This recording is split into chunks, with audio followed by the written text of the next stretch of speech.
911, what's your emergency? As the hunt for fugitive Aiden Pearson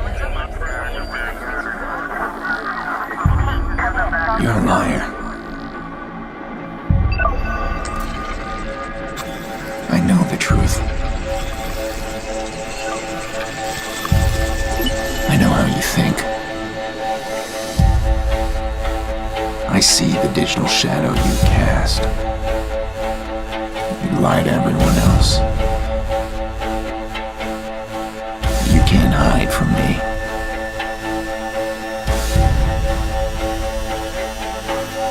I'm going to find you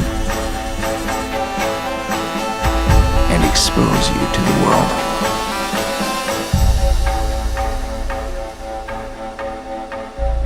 Quand j'ai découvert le premier gameplay de Watch Dogs à l'E3 2012, jeu développé par Ubisoft qui était à l'époque pour moi un studio exceptionnel grâce aux licences Far Cry, Assassin's Creed ou encore Prince of Persia, j'avoue avoir été entièrement conquis, à la fois par le jeu mais pas que. Qu'est-ce qui aurait pu me taper dans l'œil dès mon plus jeune âge? Ça aurait pu être son concept, sauf qu'il s'agissait d'un GTA-like où l'on a des compétences de hacker. Alors sur le papier c'est vraiment bien, même très bien, surtout pour l'époque, ça change vraiment de tout ce qu'on avait déjà eu, mais ce n'est pas ce qui m'a immédiatement convaincu. De même pour son histoire qui est plutôt bonne, c'est vrai, mais elle restait assez classique sans prendre trop de risques et reprenant le même synopsis que certains films ou programmes qu'on voit à la télé. Le gameplay était sympa aussi, mais on sentait trop la sauce GTA-like avec rien de très innovant là-dedans. Et donc, qu'est-ce qui a pu me marquer moi et des millions d'autres joueurs qui avaient déjà prévu de sortir leur CB pour précommander le jeu dès que ce serait disponible? Je vous le donne en mille, les graphismes.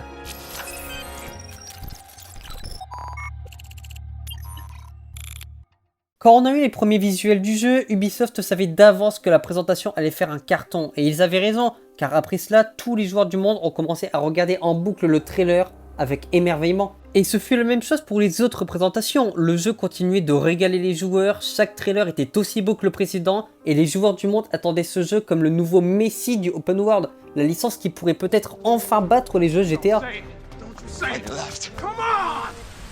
On va prendre ce qui nous a été présenté à l'E3, d'accord? Donc nous sommes en 2012 et on se prend une claque pour la qualité du nouveau bébé d'Ubisoft, Watch Dogs.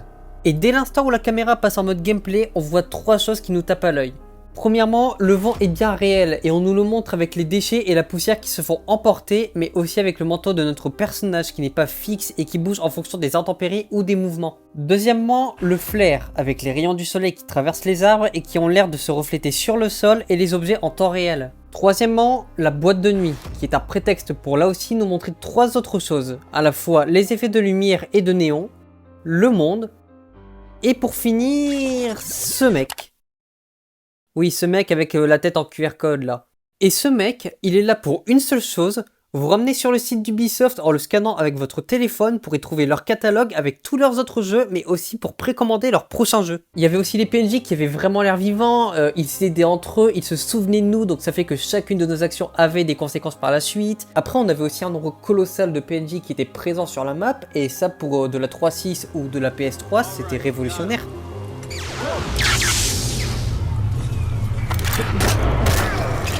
Et la dernière fois qu'on a vu ça, qu'on a eu des graphismes qui se sont rapprochés de ceux de Watch Dogs, c'était avec la démo de l'Unreal Engine 5 dans Matrix Awakens.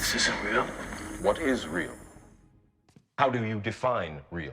Et donc quand Watch Dogs est sorti en 2014, soit 2 ans après son annonce à l'E3 et que mes parents m'avaient acheté l'édition spéciale avec la casquette et le masque foulard du héros, j'ai pris le jeu, j'ai couru vers ma PS3 avec le jeu dans les mains et je me souviens avoir adoré le jeu. C'était un GTA-like, ce qui à l'époque me suffisait pleinement pour aimer un jeu, mais ici on avait un système de hacking supplémentaire et je me prenais pour Gary McKinnon.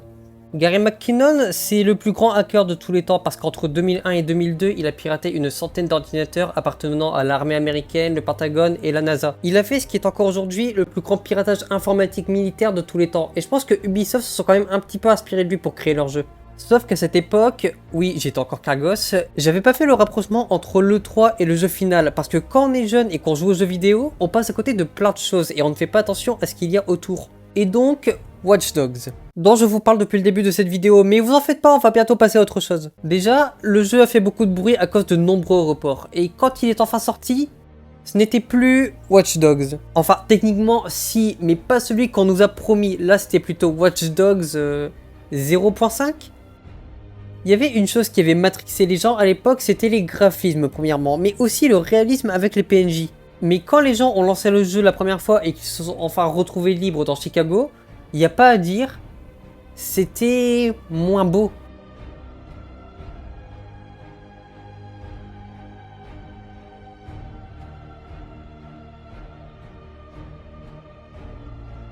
C'était moins immersif que ce qui nous avait été promis.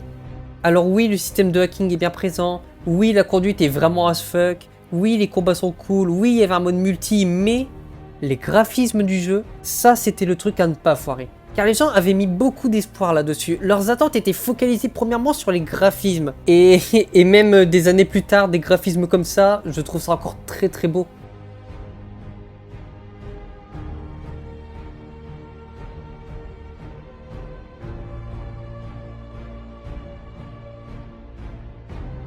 Vous vous rappelez de cette explosion dans le premier gameplay qu'on a eu?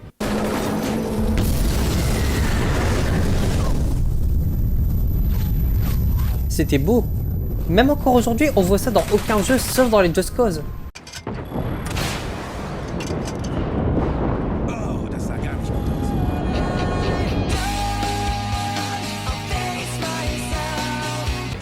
Et dans le Watch Dogs qu'on a pu acheter, l'explosion au même endroit, c'est ça.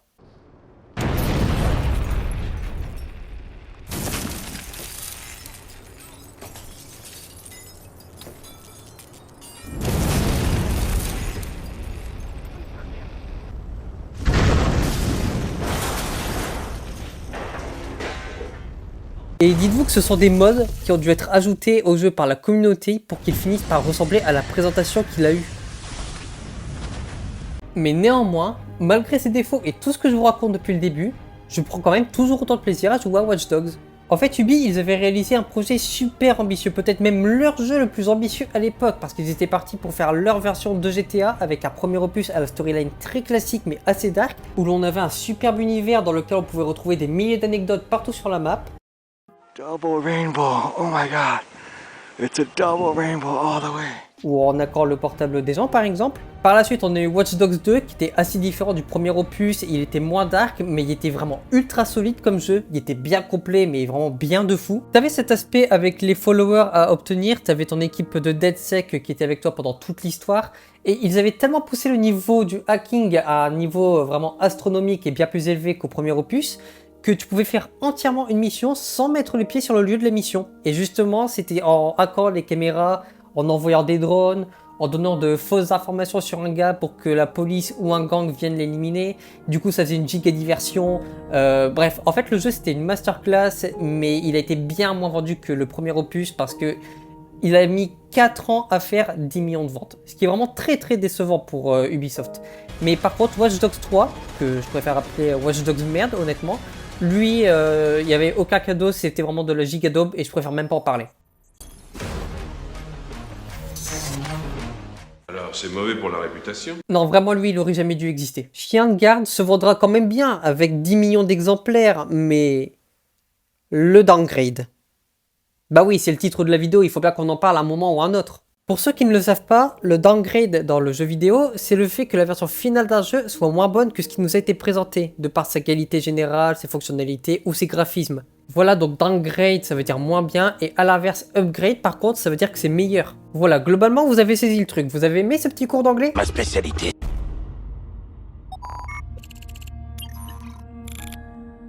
Maintenant, il faut aussi savoir faire la différence entre downgrade visuel et choix artistique. En fait, certains trailers sont présentés 2, 3, voire 4 ans avant la sortie du jeu. Il se peut donc qu'il y ait des changements artistiques qui soient faits de sorte à ce que le jeu ait un visuel légèrement différent, mais pas forcément moins beau. Prenons pour exemple le jeu Spider-Man de 2018. Est-ce qu'on peut vraiment dire que le jeu a subi un downgrade parce que le costume est un chouïa moins réfléchissant que dans son gameplay de présentation ? Après, il faut aussi penser au mot downgrade en lui-même, qui peut aussi être le fait de revenir à une version antérieure d'un programme, ce qui peut se révéler utile pour faire fonctionner plusieurs programmes ensemble à cause de mises à jour ou de problèmes de compatibilité. L'exemple qui parle le plus et qui identifie le mieux ce cas, c'est clairement Uncharted 4, car entre sa présentation à l'E3 et le jeu final, On sent que le jeu a été bridé volontairement par les développeurs pour sa présentation. En fait, c'est-à-dire qu'il y a eu une limite fixée sur le moteur du jeu pour ne pas le faire fonctionner à plein régime, car ça aurait pu rendre le jeu instable. Et pourtant, même dans sa présentation, le jeu était déjà extrêmement beau, alors qu'il ne tournait pas à son plein potentiel. En fait, Naughty Dog, ils ont fait tout l'inverse de Ubisoft avec leur présentation de Watch Dogs finalement. Tu vois, hein, ils sont forts, ils sont malins, tu vois, ils connaissent. Avec les nouvelles technologies utilisées pour créer des jeux, les joueurs se sont mis à faire des comparaisons graphiques, que ce soit console contre console, console contre PC, jeux originaux contre remaster / remake, et nous avons eu un concours entre les différents studios pour savoir qui aura le meilleur moteur avec le meilleur rendu. Pour The Witcher 3, les développeurs ont commencé à bosser sur le jeu alors que la PS4 et la Xbox One n'étaient pas encore sorties. Ils avaient donc bourré leur première démo d'effets en tout genre, comme des reflets dynamiques sur l'eau, de superbes particules et autres effets. Mais justement, tous ces effets ne pouvaient pas être supportés une fois appliqués à un monde ouvert, d'autant plus que la console ne pouvait pas gérer autant de choses d'un coup. En fait, les devs ils ont cru qu'ils préparaient un jeu pour la PS5 ou la série X ou S, mais en oubliant de passer par la old gen avant. Après, je comprends que certains diront sûrement que c'est à cause des consoles qu'on a aussi des graphismes de merde, mais c'est aussi grâce au nombre de joueurs que les consoles représentent que les jeux peuvent être montés financièrement. C'est la raison pour laquelle les studios veulent présenter leurs jeux sous le meilleur jour possible afin de mettre en valeur la puissance de leur moteur et d'appâter le plus de joueurs, même si le visuel n'est qu'une grande illusion. Et comment parler de downgrade sans évoquer un autre jeu d'Ubisoft ?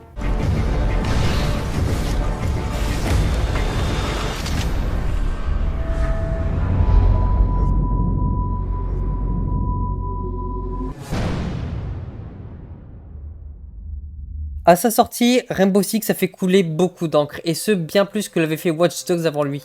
Alright team, here we go. I look like some Rome rats. Be careful, alright? I will. R6 avait conquis énormément de monde à son annonce, avec des graphismes vraiment incroyables, et même encore aujourd'hui, le gameplay de présentation possède une qualité graphique vraiment très bonne. Come on. Alright, watch out. Vous vous souvenez de cette scène avec la descente au rappel avec l'hélico ?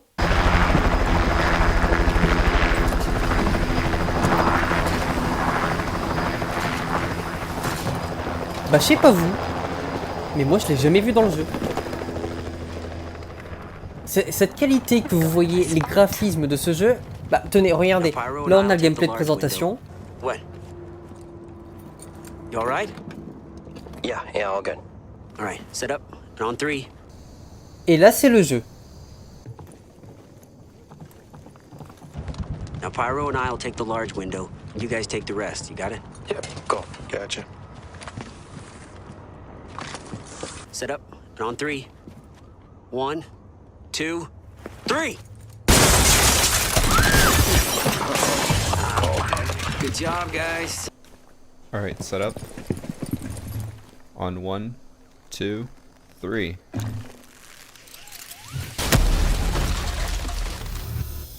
Oh la communauté de trolls, j'avais oublié.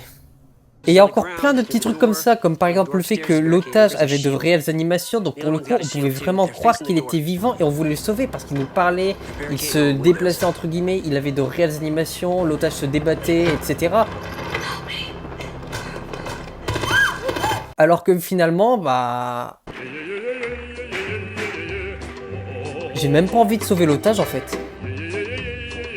Je ne bouge pas, je suis toujours là, je reste.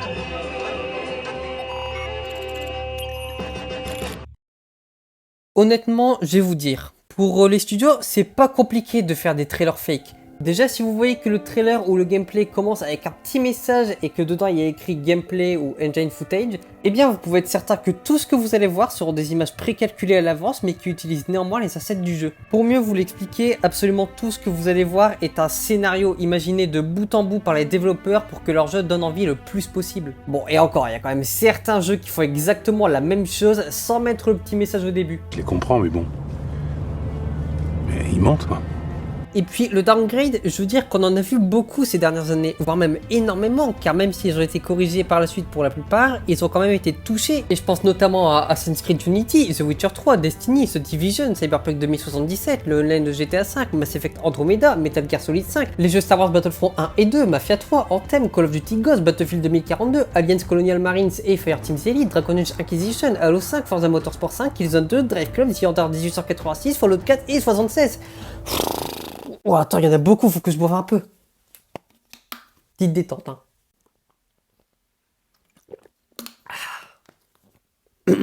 Buvez de l'eau. Hein. Dans 20-30 ans, il n'y en aura plus. Les devs sont quand même très forts parce qu'ils peuvent travailler pendant plusieurs mois à faire un gameplay de présentation avec des caractéristiques et des fonctionnalités précises qui sont faites pour fonctionner uniquement pour la démo présentée. Et le prochain jeu Star Wars Outlaw qui vient lui-même d'Ubisoft, et non je vous promets de ne pas avoir la haine contre eux, a exactement les mêmes remarques que pour Watch Dogs premier du nom. À savoir un jeu à la qualité sublime nous promettant monts et merveilles et qui allait repousser les limites visuelles des jeux Star Wars.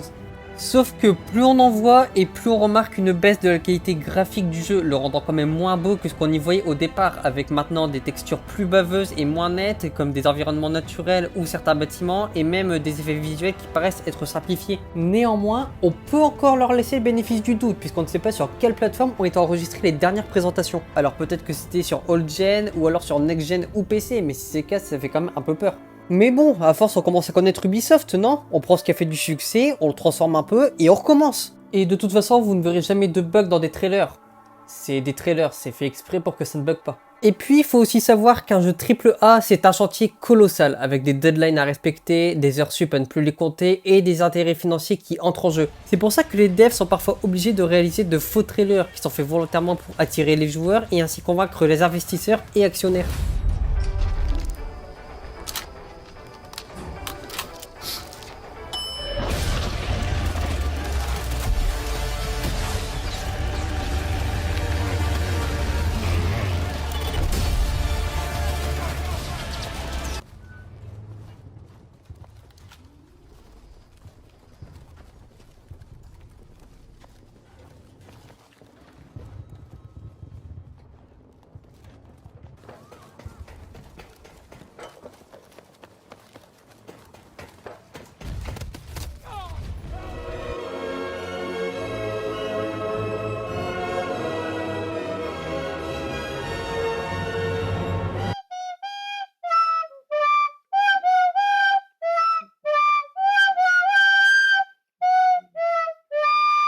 Et avec mes connaissances, je sais que c'est pas spécialement compliqué pour un bon studio de créer un faux espace avec des items et des fonctions précises. Je vais vous faire un exemple, ok? Donc là, les devs créent l'outil en question juste pour le script de la démo. L'outil fonctionne, ensuite ils font un peu de montage, ils dévoilent le jeu au monde et ça cartonne. Par contre, c'est bien plus dur et bien plus long de faire en sorte qu'un mécanisme ou une action particulière fonctionne dans toute la map. Et même les trucs les plus simples comme ramasser un objet ou monter sur une caisse demandent énormément de temps au studio pour qu'ils puissent le coder partout sur la carte. Et donc pour revenir à ce que j'ai dit avant au sujet de l'illusion, c'est littéralement ce qu'on a eu avec The Day Before. Un jeu post-apocalyptique mélangeant The Last of Us et The Division, le jeu était montré comme ultra ambitieux et immersif. Sauf que Fantastic, le studio derrière The Day Before, ont décidé de faire comme Ubisoft avec R6 et Watch Dogs, mais en 10 fois pire. Une fausse démo, de faux graphismes, absolument rien de ce qu'on a vu ne reflétait la réalité.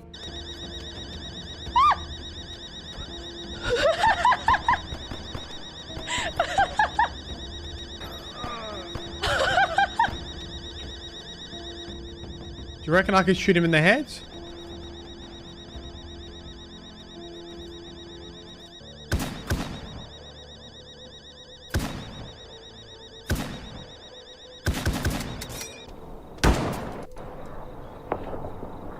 Et très vite, certaines personnes ont remarqué que les trailers du jeu avaient des scènes copier-coller des trailers de certains autres jeux en reprenant exactement les mêmes plans, comme pour Call of Duty Cold War, ou même SnowRunner, The Division, ou encore The Last of Us.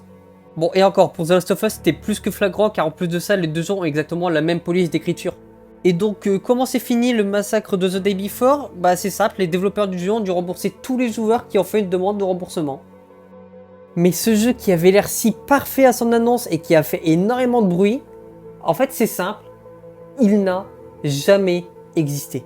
Si on prend le premier trailer du jeu et le jeu final, il n'y a pas à dire, c'est absolument du downgrade dans tous les sens. Mais je cherche pas non plus à excuser les downgrades, mais malgré cela, il faut tout de même savoir rester objectif quant aux motivations derrière. Il faut savoir s'informer sur les devs, se mettre en doute et ne pas se laisser avoir par de trop beaux trailers. Mais les développeurs, comme les éditeurs, restent des êtres humains subissant des pressions en continu avec un système bancal et peu adapté aux jeux vidéo. Et aujourd'hui, les joueurs ont eux aussi leur part de responsabilité dans cette industrie, car ce sont eux qui achètent les jeux et beaucoup n'achètent que selon la beauté du trailer. Par exemple, si on prend No Man's Sky, le trailer a convaincu tout le monde instantanément avec sa qualité, son système de voyage de planète en planète et en rajoutant un côté Jurassic Park. Et pourtant le jeu s'est fait incendier à sa sortie car il n'était pas comme l'a présenté le trailer.